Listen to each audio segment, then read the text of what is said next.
Meus amados, nós vamos nessa noite ouvirmos a voz do nosso Deus lá em Isaías, capítulo 5.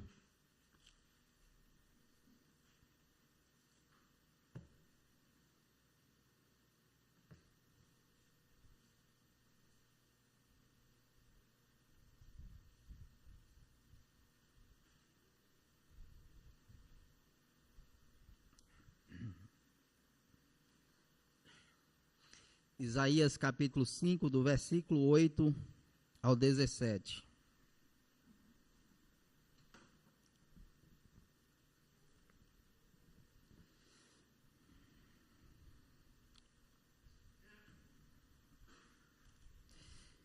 Assim diz a palavra do nosso bom Deus.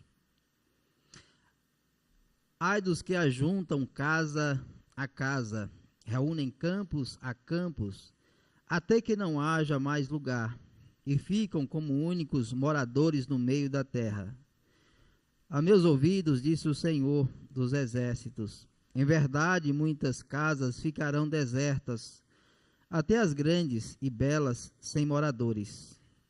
E 10 geiras de vinha não darão mais do que um bato, e um homem cheio de semente não dará mais do que um efa. Ai dos que se levantam pela manhã e seguem a bebedice e continuam até alta noite, até que o vinho os esquenta. Liras e harpas, tamboris e flautas, e vinho há nos seus banquetes. Porém não consideram os feitos do Senhor, nem olham para as obras das suas mãos. Portanto, meu povo será levado cativo por falta de entendimento. Os seus nobres terão fome, e a sua multidão se secará de sede. Por isso, a cova aumentou o seu apetite, abriu a sua boca desmensuradamente. Para lá desce a glória de Jerusalém, e o seu tumulto, e o seu ruído, e quem nesse meio folgava. Então a gente se abate, e o homem se avilta, e os olhos dos altivos são humilhados. Mas o Senhor dos exércitos é exaltado em juízo, e Deus, o Santo, é santificado em justiça. Então os cordeiros pastarão lá, como se no seu pasto, e os nômades se nutrirão dos campos dos ricos lá abandonados. Amém. Amados, vamos orar mais uma vez, pedir ao Senhor que assim nos conduza por meio da sua palavra. Senhor, nós já te louvamos, ó Pai, exaltamos o teu santo nome, já dedicamos aquilo que o Senhor também tem nos dado. Mas pedimos agora, ó Pai, que continue conosco no decorrer dessa noite, nos abençoando por meio da exposição da tua santa e preciosa palavra. De maneira que nós, teu povo aqui reunido, sejamos, ó Deus, mais uma vez, fortalecidos e revigorados pelo poder que há em tua santa e preciosa palavra. Que teu Santo Espírito esteja iluminando cada mente, abrindo cada coração, aplicando a tua palavra, fazendo, ó Deus, com que sintamos cada vez mais sede e desejo de estarmos tendo a tua palavra aplicada em nosso viver. Nos abençoe, nos conduzindo, nos direcionando com a tua graça.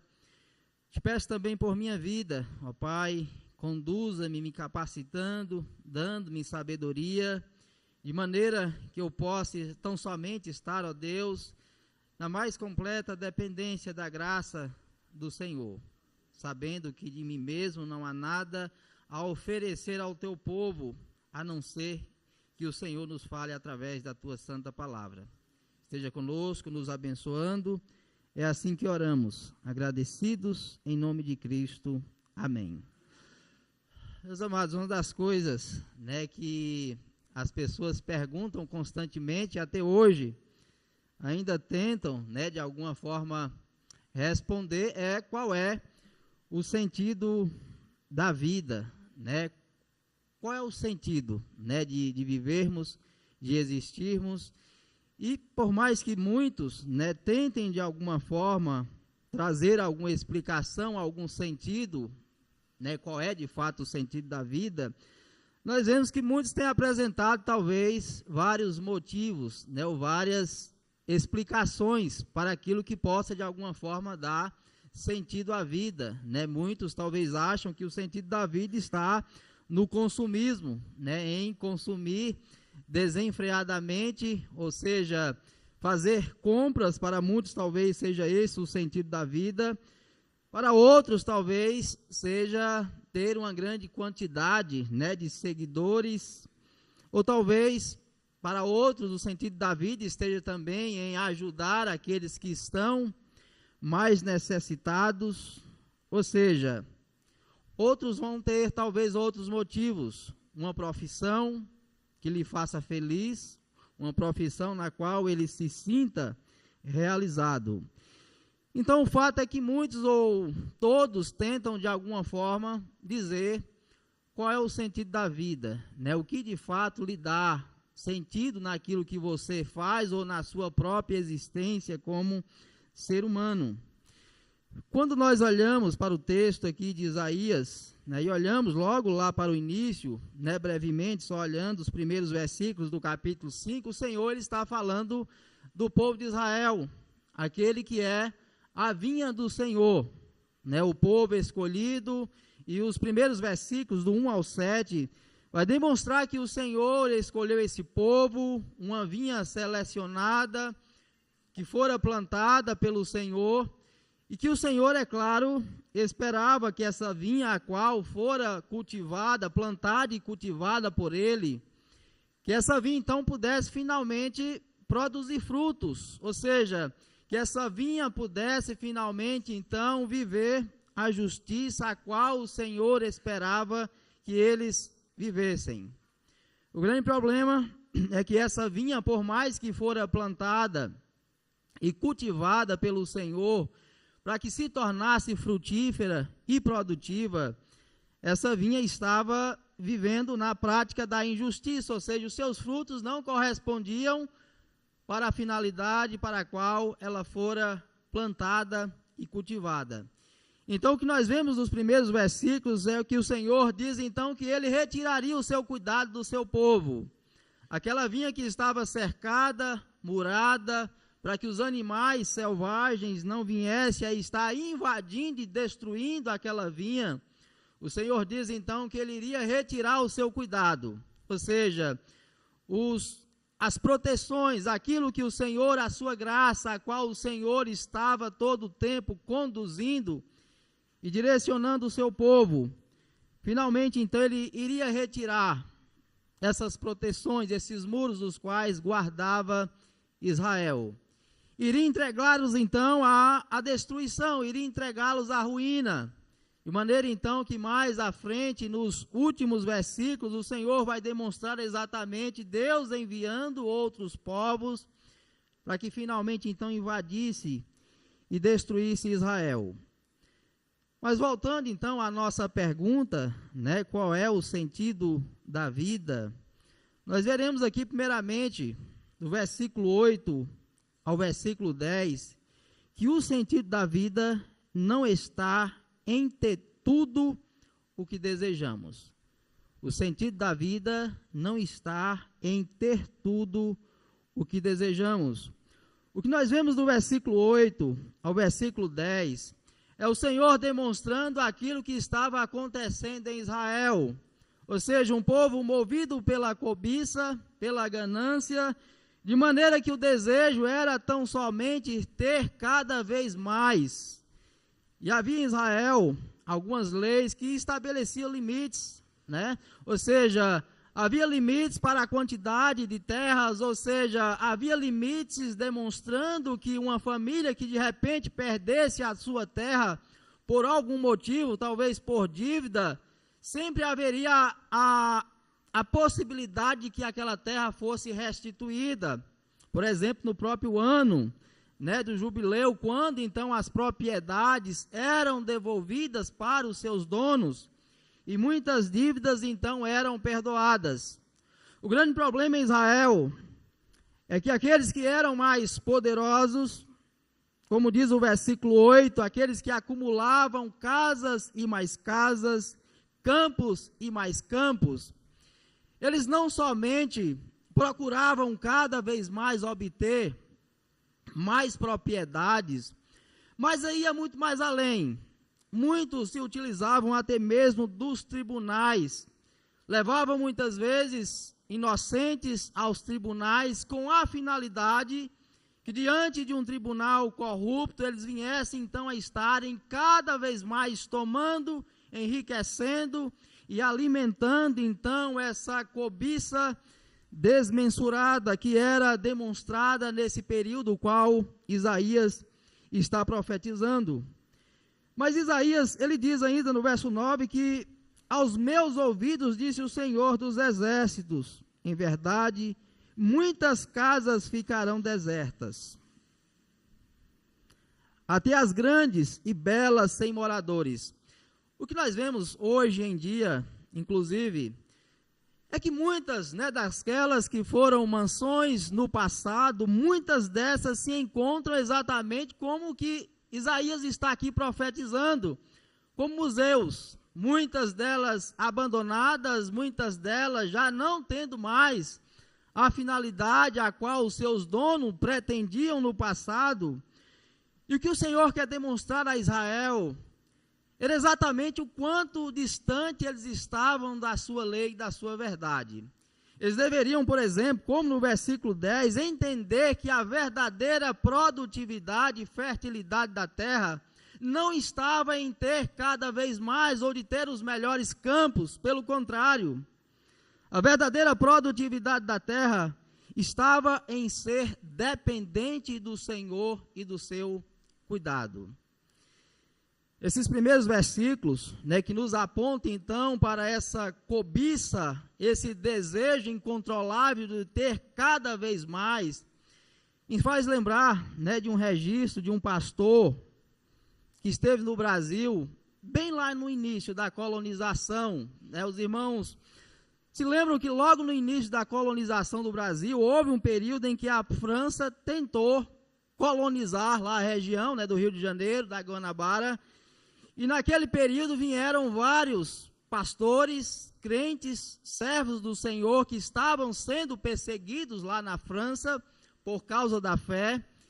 E por causa disso, então, os franceses procuraram colonizar, lá no Rio de Janeiro, naquela região, e ali, então, estabelecer esses servos do Senhor.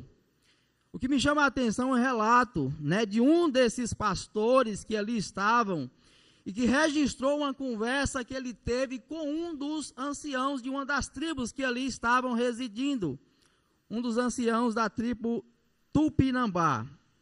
Ele diz o seguinte: certa vez um velho Tupinambá me perguntou, por que vocês, franceses e portugueses, vêm de tão longe para buscar lenha? Ele falando aqui do pau-brasil.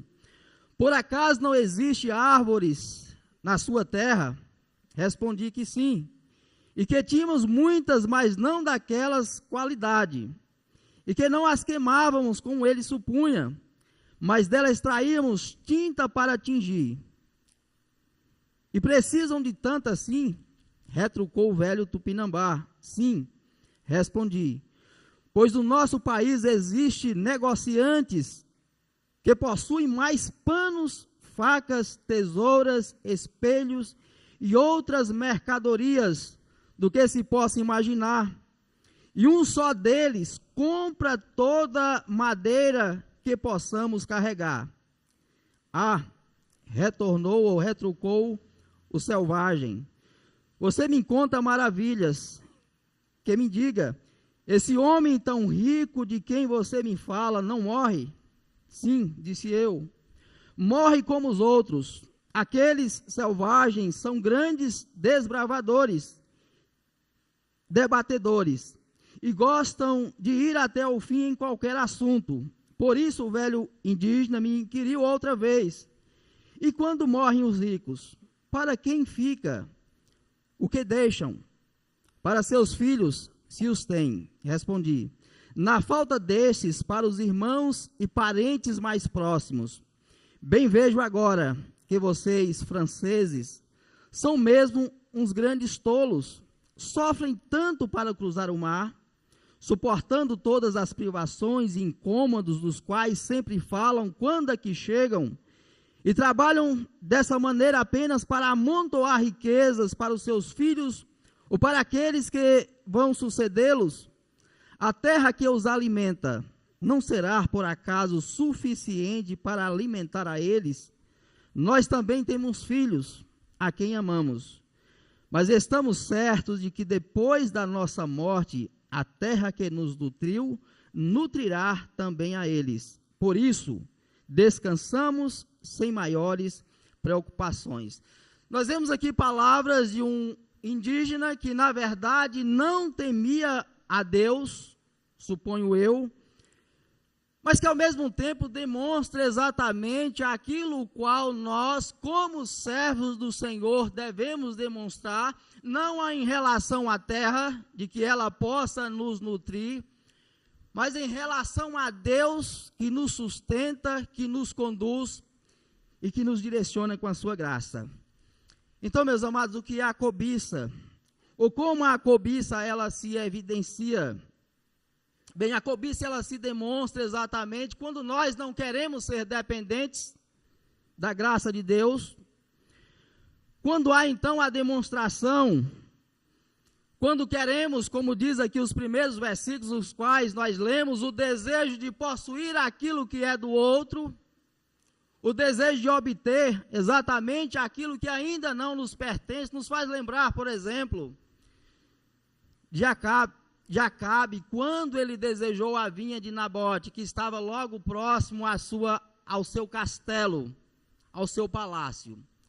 E ali nós vimos que ele não mediu esforços, ou pelo menos a sua esposa Jezabel não mediu esforços, para que o desejo do seu marido fosse cumprido, finalmente então atendido, ao ponto de conduzir aquele homem para a morte.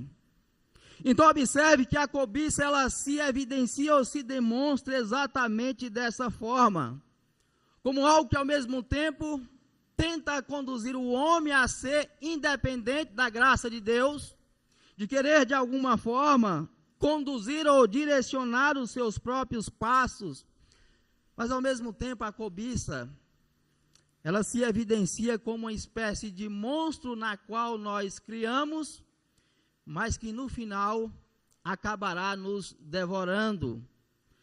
É o que Tiago nos diz, né, quando ele diz então que o pecado é como algo que é gerado, e que depois então de ser concebido, ele dá a luz ao pecado. A cobiça ela aparece também com aquela história, né, aquele mito da caixa de Pandora, né, que quando ali a mulher abre aquela caixa e de repente dela sai vários outros males os quais ela não esperava. A cobiça ela acaba se evidenciando também dessa mesma forma. É algo no qual é desejado, mas que quando finalmente então é concretizado, ela demonstra as suas várias outras faces. Lembra do pecado de Davi? Davi ele cobiçou a mulher de Urias. E logo ao ter cobiçado, essa cobiça foi exatamente a porta aberta para vários outros pecados, o homicídio, a mentira e assim por diante. Então o que Isaías procura demonstrar é exatamente aquilo qual estava conduzindo e domando ou governando o coração do povo do Senhor. De maneira então que o sentido da vida não está em possuir tudo o que desejamos. Mas em que consiste então finalmente a verdadeira riqueza do homem? A palavra do Senhor, o Senhor Jesus, em Lucas 12, do verso 15 ao 21, ele diz: Então lhes respondeu: Tende cuidado e guardai-vos de toda e qualquer avareza, porque a vida de um homem não consiste na abundância dos bens que ele possui. E lhes proferiu ainda uma parábola, dizendo: O campo de um homem rico produziu com abundância. E arrazoava consigo mesmo, dizendo: que farei? Pois não tenho onde recolher os meus frutos. E disse: farei isto: destruirei os meus celeiros, reconstruí-los-ei maiores, e aí recolherei todo o meu produto e todos os meus bens. Então direi à minha alma: tens em depósito muitos bens para muitos anos. Descansa, come, bebe, regala-te. Mas Deus lhe disse: louco, esta noite te pedirão a tua alma. O que tens preparado, para quem será? Assim é o que entesoura para si mesmo, e não é rico para com Deus. Então esse é o grande e primeiro problema, o qual Isaías está nos demonstrando. O sentido da vida não está em ter tudo o que desejamos.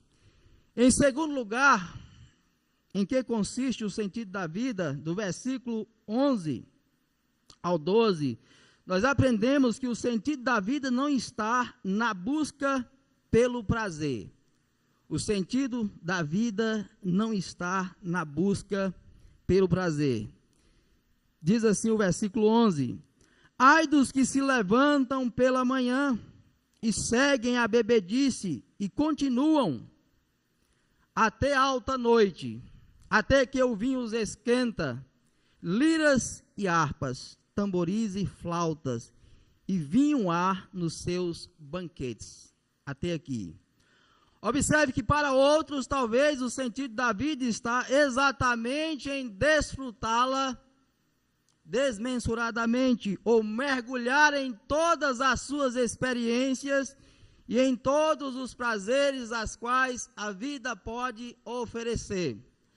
Nós até tratamos um pouco, do domingo passado, na escola dominical, e eu falei um pouco acerca do hedonismo, ou seja, essa busca, muitas vezes desenfreada pelo prazer, de maneira então que nessa busca desenfreada pelo prazer, tentando dar sentido à própria vida, à própria existência, e de alguma forma, muitas vezes, tentando negar a realidade da dor e do sofrimento, muitos acabam tentando ser conduzidos a entender ou achar que o sentido da vida consiste exatamente em desfrutá-la intensamente.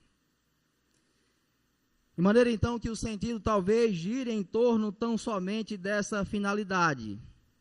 Meus amados, viver tentando evitar a dor e o sofrimento, ao mesmo tempo nós sabemos que isso, em um certo momento, não vai de fato dar sentido à vida e à nossa existência.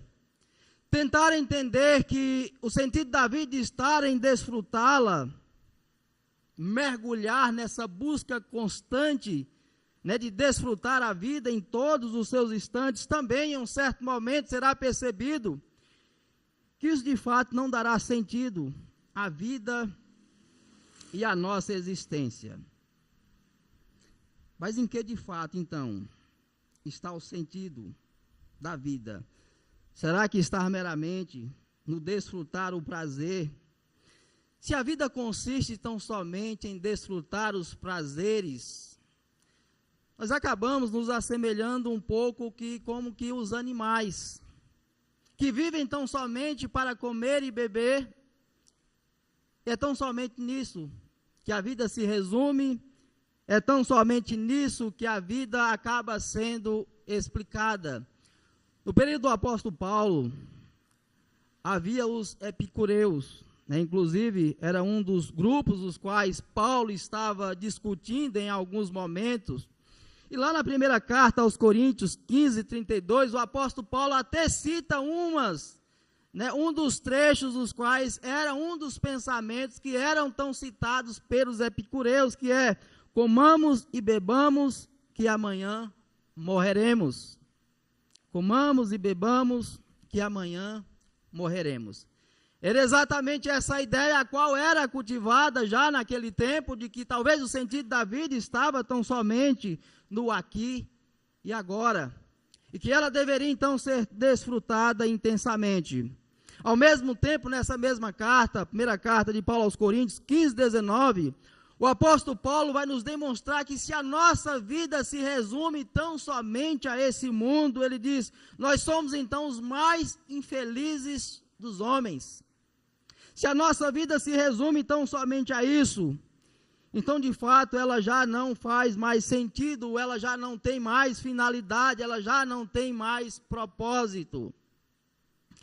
Ao mesmo tempo é impossível tentarmos negar a realidade da dor e do sofrimento. Pelo contrário, nós convivemos com ela constantemente. É tanto que lá na primeira carta de Pedro 2, do verso 20 ao 21, quando Pedro está orientando os servos, ele diz, pois que glória há, se pecando e sendo esbofeteados por isso, os suportais com paciência. Ele está falando quando nós pecamos. Se, entretanto, quando praticais o bem, sois igualmente afligidos e o suportais com paciência, isso é grato a Deus. Porquanto para isso mesmo fostes chamados, pois que também Cristo sofreu em vosso lugar, deixando-vos exemplo para seguirdes os seus passos. Observe que a dor e o sofrimento, ele não somente faz parte da realidade da nossa vida, da nossa experiência, mas em muitos momentos, eles são até mesmo enviados pelo próprio Deus, para que possamos então finalmente sermos conduzidos a perceber onde de fato está o sentido da nossa vida e da nossa existência. Mas como nós então podemos, combater o hedonismo, ou essa busca constante por tentar encontrar sentido na vida, naquilo que desfrutamos, nas nossas experiências? Na primeira carta aos Coríntios 13, do verso 4 ao 7, o apóstolo Paulo nos dá a resposta. O amor é paciente, é benigno. O amor não arde em ciúmes, não se ufana, não se ensoberbece.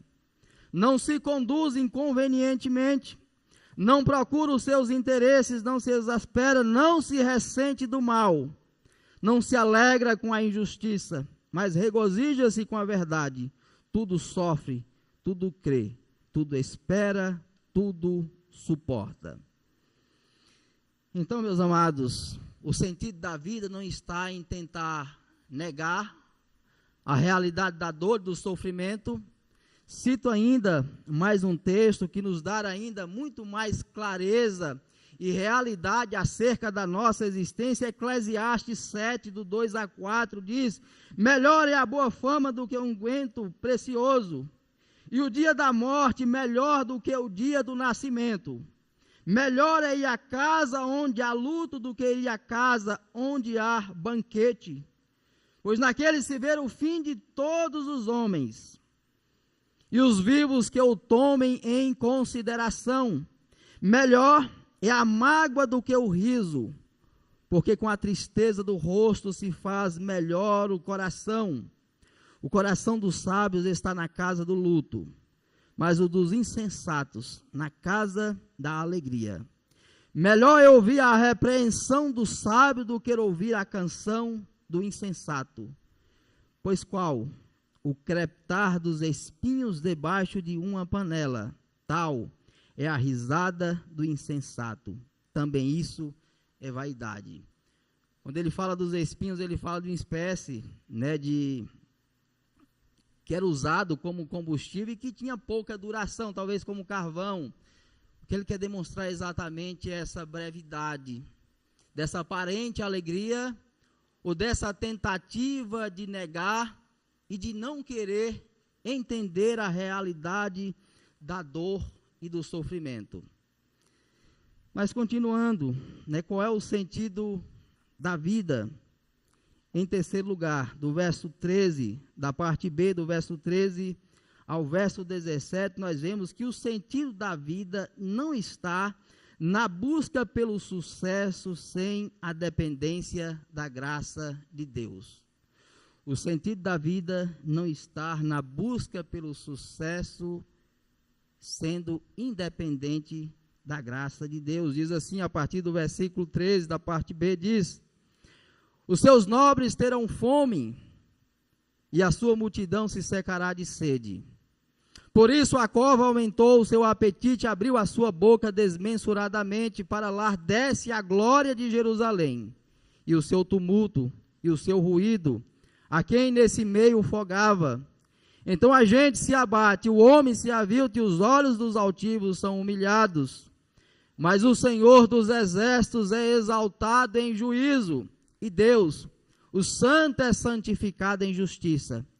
Então os cordeiros pastarão lá, como se no seu pasto, e os nômades se nutrirão dos campos dos ricos lá abandonados. Observe que quando o texto então nos demonstra que o sentido da vida não está propriamente no sucesso qual obtemos, naquilo qual fazemos, primeiro ele demonstra que o Senhor é a fonte do nosso sustento, na segunda parte do versículo 13. Em segundo lugar, no versículo 14, ele nos demonstra que essa busca do sucesso, a parte da graça de Deus, é como tentar alimentar um abismo que nunca será saciado. Ao mesmo tempo, ele também nos demonstra que não há sucesso à parte da graça de Deus, porque os altivos serão humilhados, no versículo 15. Ao mesmo tempo também em que ele demonstra que há espaço para tão somente um ser exaltado e glorificado, como nos diz o versículo 16.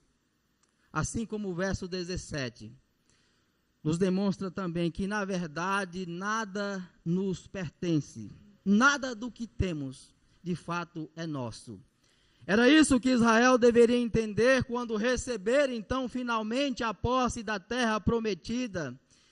Eles deveriam entender que, por mais que a eles foi dado a terra para ser cultivada, nada daquilo lhes pertenciam. Na verdade, tudo era de Deus, tudo era a demonstração da graça de Deus. E a própria sobrevivência deles na terra dependia exclusivamente do cuidado e das bondosas mãos do Senhor.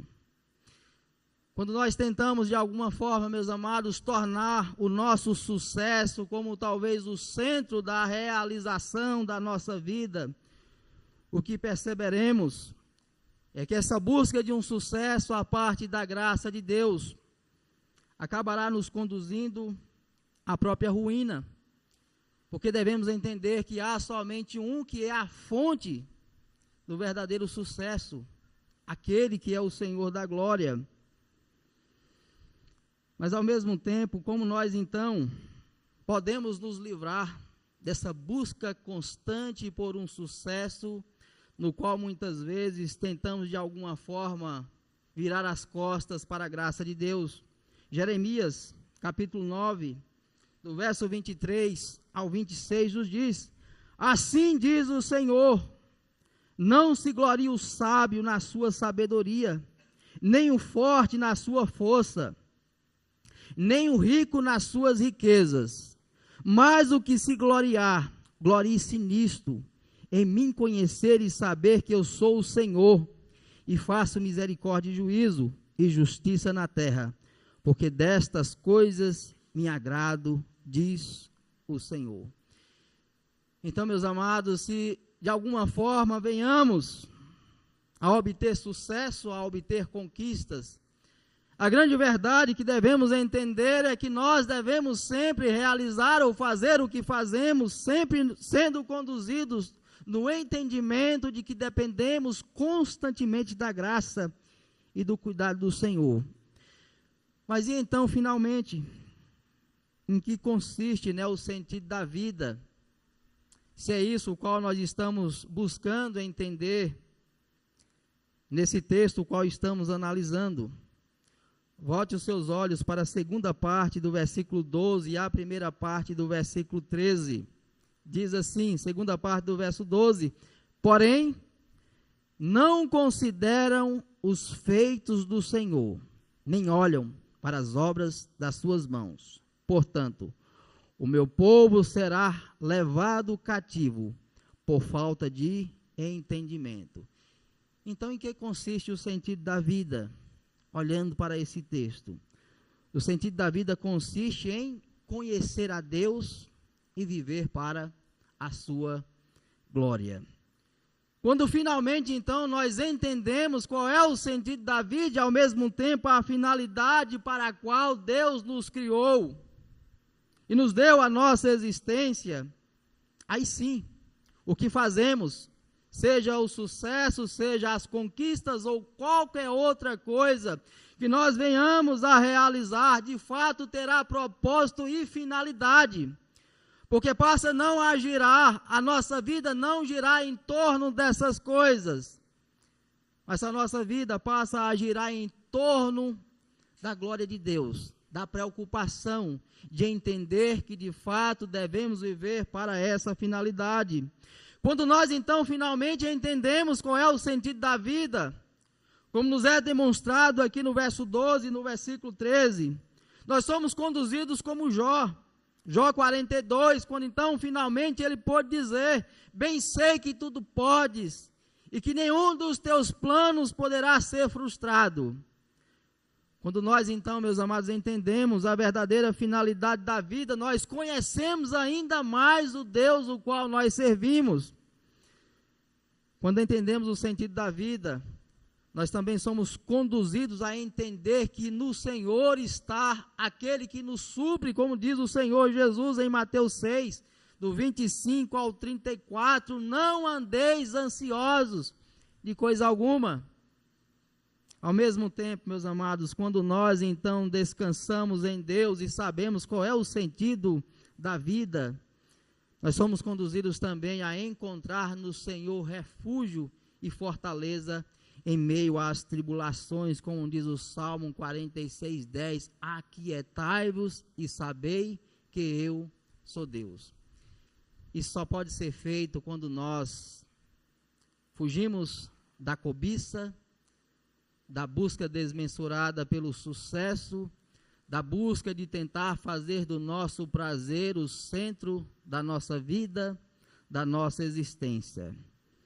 E eu concluo, meus amados, essas palavras, citando novamente as Escrituras, Gálatas 2:20, Paulo diz: logo, já não sou mais eu quem vive, mas Cristo vive em mim.